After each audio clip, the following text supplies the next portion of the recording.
Блин, ты перестанешь? How to say sorry. Hey guys, welcome to my channel. Today we're going to talk about apologizing in English and using the word sorry. And in fact, native speakers use this word a lot. When I was in the UK, when I came for the first time, I was surprised that people are apologizing for my fault. Like, I bumped into somebody on the underground and they would apologize. Or, I don't know, I do something wrong and people are like, I'm so sorry. I'm like, no, I'm sorry. So people apologize all the time. But there are several words that you can use and several phrases that are not appropriate in every single situation. So we're going to talk about those situations. We're going to talk about these words in this video.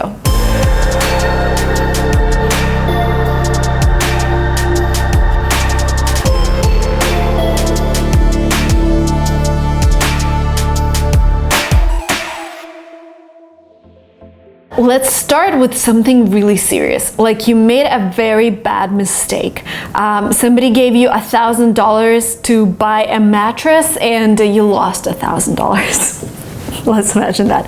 This is a serious mistake.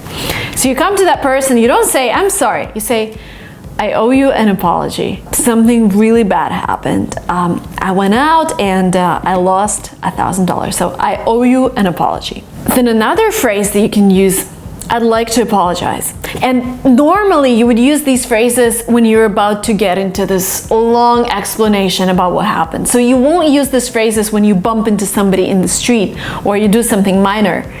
You really use these phrases with something wrong has happened, like really bad. I want to apologize for doing this, this, and that. I did it because I had nothing else to do and blah, blah, blah. And you go into explaining. Don't forget to maintain the eye contact because it's really important in highlighting how serious the situation is. Because if you just say, oh, sorry, and you walk away, this is what you do in the street. If you really sit down and, look a person in the eye, they realize this is something serious. I sincerely apologize. I would use this phrase when you're late for the meeting and your manager is really angry, or you're late for a class and your teacher's really angry. You're like, I sincerely apologize. There was this traffic jam. I should have accounted for it and I haven't. Can I please join the class? And the last but not the least, you can say, please forgive me.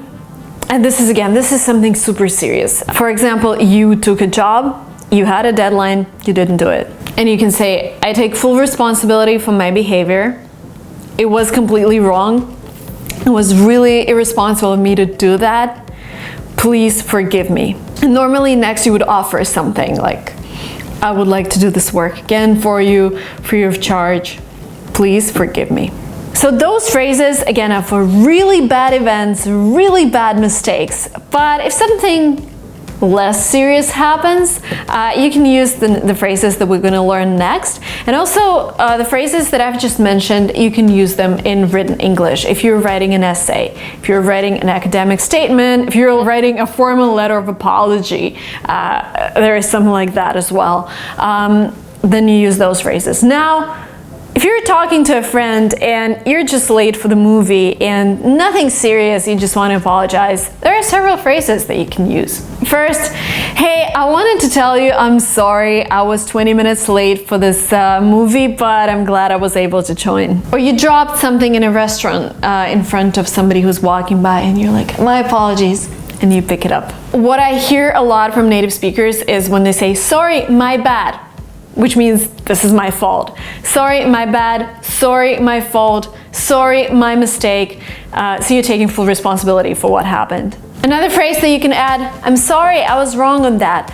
And this is maybe when you made a prediction about something and for example, you said it's gonna be sunny tomorrow and we're gonna go for a walk and you wake up in a fog and it's raining and you're like, I'm so sorry, I was wrong on that. Yeah, it's actually raining, so we need to stay home. But we can do other things. Maybe you gave somebody's secret away and you can say, how stupid of me. I should have thought about this. I'm so sorry. So how stupid of me is another informal phrase. And again, these phrases are really informal. I would use them in an informal situation with friends or people you know well. Now, there's a difference between saying sorry and excuse me. So sorry is when something happened already and you're apologizing and you go into explaining why this happens. Excuse me is when you want to get somebody's attention. You're apologizing in advance. Like, excuse me, could you please move a little? Which means I am so sorry I have to move you, but could you please do it? Because, you know, I'm taking a picture and you're right in the picture. So you're like, excuse me, could you please move 2 feet to the right? If you want to speak up and you want to draw attention to yourself, you're not saying, I'm sorry, I want to speak. You say, excuse me, could I please have a word? Or excuse me guys, can I have your attention? There's something I wanted to tell you about when to say sorry and when to say excuse me. So please separate those 2 words in your head. So when you do something wrong, you don't say excuse me, you say I'm sorry. When you want to draw somebody's attention and you haven't done something wrong yet, you say excuse me. Another situation when native speakers use the word sorry is when they want to express their sympathy. Maybe they've heard bad news and they want to tell you that they're feeling the same grief. Maybe not the same, but they have sympathy for you. And they can say, I'm so sorry to hear that, you know, it's gonna be fine. And here, they're not like sorry, because they haven't done something wrong.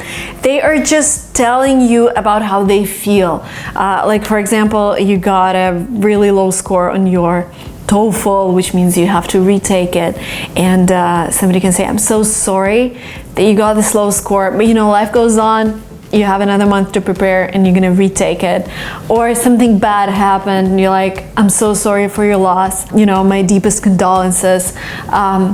Here again, sorry is not because you made a mistake, it's because you're feeling what the other person is feeling and you want them to understand that. And again, you notice the way I pronounce those phrases, it's more like lower voice. Again, maintaining eye contact is super important because your voice, your body, your mimic, everything that surrounds what you're saying actually gives a different meaning to your words. So please pay attention to that. And native speakers are really sensitive to those things. And there are several prepositions you use with the word sorry.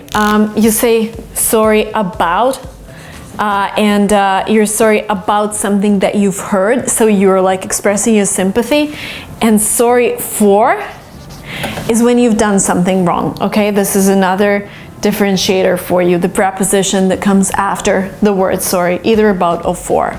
So about, again, is when you heard something, sympathy. For is when you've done something wrong. And the last but not the least of this video, you need to know how to react when people apologize. There are different ways to react. Normally, like 99% chance when you're apologizing to a native speaker, they would tell you that, you know, don't worry, it's okay. Though maybe they're really upset and you made like a really big mistake.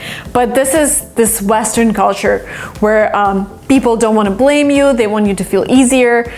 So they would tell you, don't worry, it's okay. Or they can tell you, that's all right, forget it, you know, I'm good. Yes, you spilled coffee all over me and you ruined my favorite dress, but don't worry, forget it.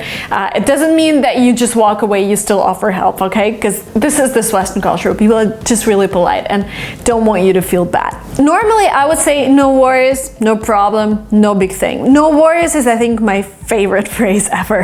If you want to be really formal, you can say, this is not your fault. I understand, traffic happens, no problem, take your seat. This is not your fault. Please do not blame yourself. You know, you couldn't control these things, it's okay.